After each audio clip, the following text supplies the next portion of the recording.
Welcome to the West Ham Voice, and thank you for joining me on Tuesday, the 13th of September, for the latest edition of 6foot2.co.uk's West Ham headlines. If you've yet to subscribe to either channel, either the West Ham Voice or to 6foot2.co.uk, do get on that. Do hit the like and subscribe button for this channel, and also go to westham.co.uk and become a member there for all the latest details on West Ham United. So, what about today's news? What have we got in store for you? Well, first up is the story about Dan Axel Zagadou, who is a free agent central defender and has been linked with West Ham United. He was linked with us during the transfer window, and as a free agent, he still continues to be linked to us now. There were stories going around on Monday that we were in direct talks with the player and his agent in signing for the club because of the injury crisis and because of Craig Dawson's desire to leave West Ham probably in the January window. 23-year-old Zagadou has been without a club since his contract ended with German club Borussia Dortmund at the beginning of July. Now, many fans have questioned that if there was real interest in the player, why did we not sign him any time sooner? And why did we go for PSG's defender, Thilo Kehrer, instead of Zagadou? Thilo Kehrer, as we all know, cost us about £10.1 million plus add-ons, whereas Zagadou would have just been a mere signing-on fee.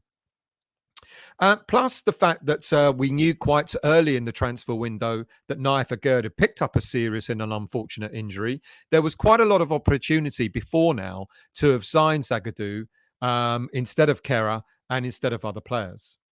I think the answer comes to Zagadou's long history of injuries. Despite being only 23 years of age, Zagadou's injury record would be of a concern to most clubs that were looking to sign him. He signed for Borussia Dortmund in 2017, and in the 5 years he had been at the club, he made just 92 appearances in total. That's an average of around 18 games per season.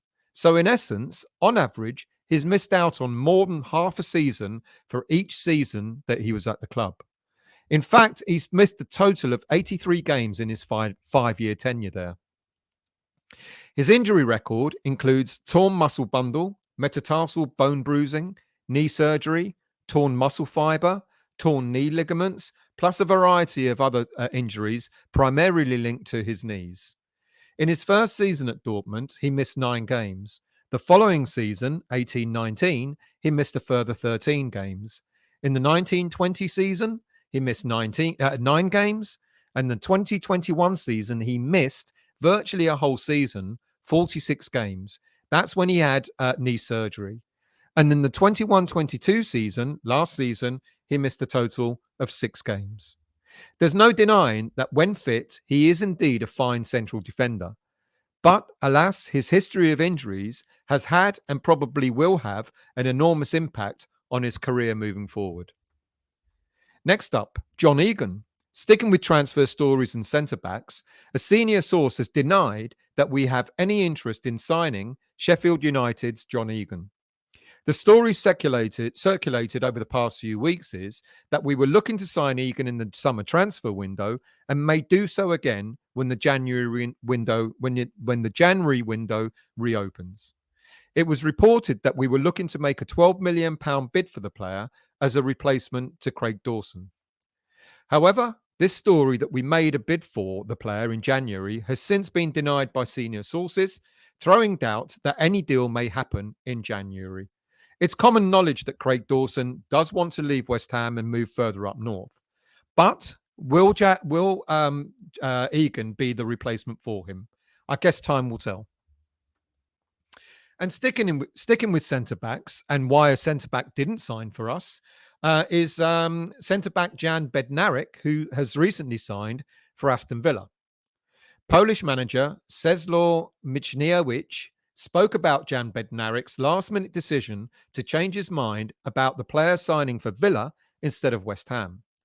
Bednarrick apparently told Michniewicz about the 2 very different conversations that the player had had with managers David Moyes and Steven Gerrard. Moyes told Bednarrick that the injury to Agurd meant he was looking for someone to come in to cover for the player, and Bednarrick had decided that he was determined to come to West Ham and compete with other central defenders for a place in the first team. Whereas the conversation the player had had with Gerrard suggested that he would be an important player to Villa and that he knows he's determined to be part of the Poland World Cup squad. And because of that, Bednarek would get game time alongside his Polish teammate, Mati Cash. So Bednarek had an easy choice to make.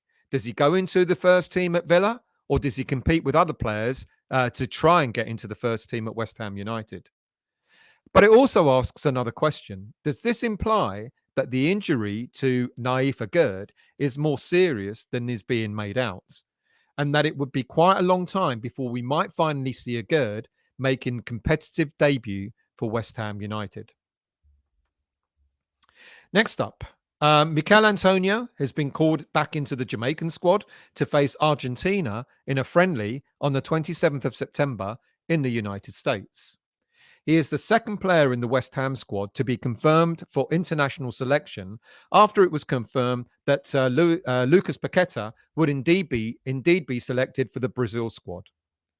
Whilst agreeing that all players have the right to play international football, many West Ham fans will be concerned over Antonio's inclusion in the Jamaica squad and will look back to last November when Antonio's form nosedived after his involvement in the World Cup qualifying games against El Salvador and the US of A, where he scored a goal in each of those games.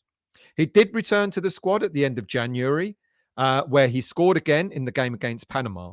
But since then, Jamaica have played another 6 games, both in the World Cup qualifiers and in the Nations League, where Antonio was not called up. So this will be Antonio's first recall to the Jamaican squad since January.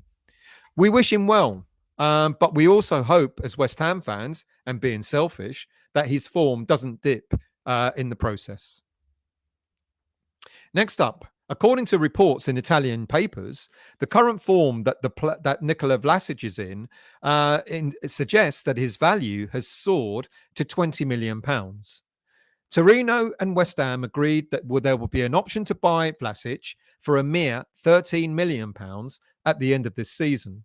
But with his recent form, apparently there's been an increase in value, suggesting that West Ham may miss out on a more lucrative transfer fee if the player maintains his form throughout the current season. I guess we'll find out at the end of this season what his form is like. But it has been good. He scored 3 goals in 6 appearances so far for the Italian club. And finally, with only just 700 tickets being allocated to the Europa Conference away game against Silkborg in Denmark this Thursday, many people thought that the game would be sold out almost as quickly as the tickets were made available. However, with just 2 days to go, it is reported that the away ticket allocation is by far from being sold out and surprisingly may go to general sale. Part of the reason could be down to fans being very careful with their income now that they've got to, because of the cost of living crisis in the country.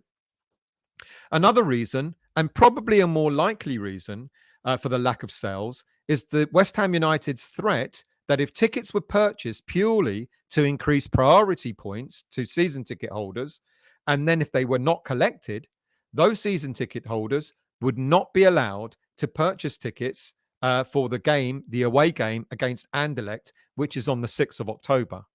So by not buying the tickets, it means that they haven't forfeited their right to buy tickets for Anderlecht. So that's the update for Tuesday. We'll be back again on Wednesday with a further update.